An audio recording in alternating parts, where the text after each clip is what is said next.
Election commission لگتا نہیں ہے بظاہر کہ یہ مکمل طور پہ امپلیمنٹیشن کی طرف جا رہے ہیں، چونکہ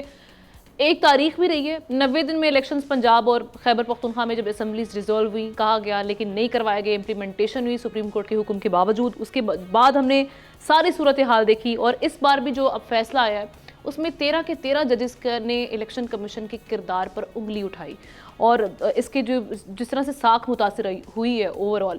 آپ سمجھتے ہیں کہ یہ جو اب ایک یہ سمارٹ موو تھا حالات کو دیکھتے ہوئے کہ فوری طور پہ کہا جا رہا ہے امپلیمنٹیشن ہونے جا رہی ہے لیکن یہ جائیں گے اس کو کہیں نہ کہیں پرولونگ کریں گے اس معاملے کو؟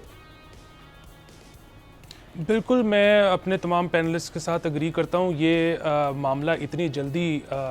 حل ہونے والا نہیں ہے۔ یہ جب فیصلہ آیا تھا تو اس فیصلے کے بعد ہم نے یہ کوئی اندر کی بات نہیں ہے، یہ ہم نے بہت مین سٹریم چینلز کے اوپر بہت بڑے بڑے جو اینکرز ہیں ان کو یہ کہتے سنا کہ معاملہ ایسا ہو گیا ہے کہ شاید ایمرجنسی بھی لگ سکتی ہے اور شاید مزید انہوں نے کچھ خطرناک چیزوں کا ذکر کیا۔ میرا ذاتی طور پہ یہ خیال ہے کہ وہ تو ممکن نہیں ہے، لیکن قانونی طور پر جتنے رخنے ڈالے جا سکتے ہیں وہ تو ڈالے جائیں گے۔ اگین وہ تو مطلب حکومت کا یا الیکشن کمیشن کا یا جو بھی ایک پارٹی ہو اس کا حق بھی ہے کہ اگر وہ قانونی طور پر کسی کو پھنسا سکتی ہے تو وہ پھنسا لے۔ باقی جو ہے یہاں پہ لغاری صاحب جو ہے وہ کیونکہ آئین کو ذرا بہتر جانتے ہیں ہمارے سے، تو ان سے ایک یہ سوال بھی ہے کہ اگر یہ پی ٹی آئی والی جو بات ہے یہ اگر فلور کراسنگ میں آئے گی تو پھر اگر ایس آئی سی کو ہی دے دی جائیں تو کیا اس قسم کی کوئی چینجز سپریم کورٹ اپنے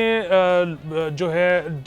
جو پورا آرڈر ہے اس میں کر سکتا ہے یا بعد میں وہ اس کو ریوزٹ کر سکتا ہے؟ لغاری صاحب کوئی کلیئر کریں۔ ایسی صورتحال تو درپیش ہی نہیں ہے نا، اگر ایسی صورتحال درپیش ہوتی تو فیصلہ تاخیر سے آتا۔ وہ کنٹیسٹ کیا باقاعدہ سنی اتحاد کونسل نے باقاعدہ کنٹیسٹ کیا کیس، اور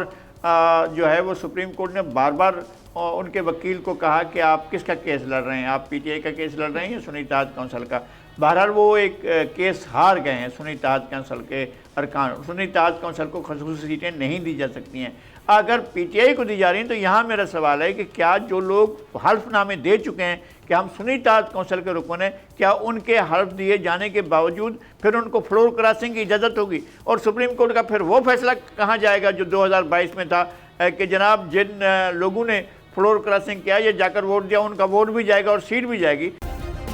سبسکرائب کریں اور بیل دبائیں تاکہ کوئی خبر رہ نہ جائے۔